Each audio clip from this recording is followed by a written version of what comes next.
Welcome back.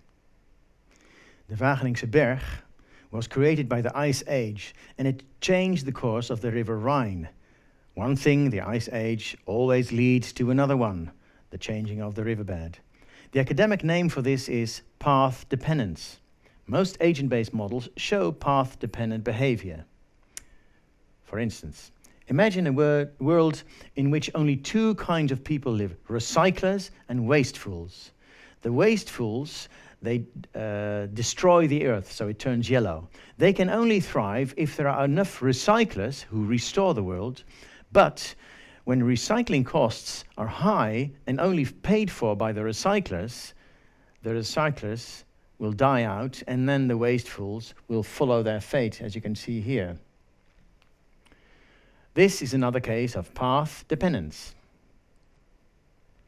Across history, the nexus of economic life has kept moving. Today, many London-based companies are scratching their heads. Now that Brexit seems to be happening, will they relocate? If so, where to? To a place with many other companies, or one with ideal circumstances? And that's the subject of this agent-based model. It's about settlement of companies. It shows a world with heterogeneous patch quality. The lighter colored cells indicate better places to settle. You could think of a patch as a city. The size of a person avatar represents the number of companies that have settled in that city. They are randomly placed at the start. Then, when the model runs, they relocate. The main parameter is increasing returns. If that is set to 0, only the patch quality will determine the settlement. If it's set to 1, only the number of firms already there will determine settlement. Which of the two will lead to a path-dependent model run, do you think? Well, let's try it out.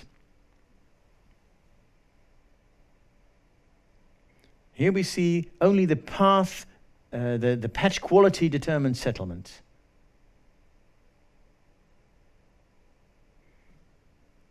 And so you see, we reach a situation that keeps oscillating around one place. We call this a dynamic equilibrium.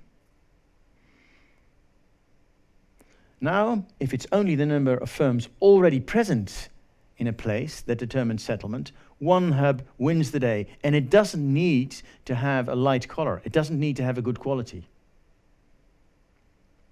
So the moral is that whether one perceives path dependence depends on what one looks at. We could have made a model of company settlement with only the economics of how good patches are, and we would not have found the situation, the path-dependent situation of who's already there. When we include those social dynamics of who's already there, we have a socio-technical system. And it makes sense to create a socio-technical model. For circular economy issues, it matters who's already there, and also whether those people are more like wastefuls or like recyclers. So we may need socio-technical models.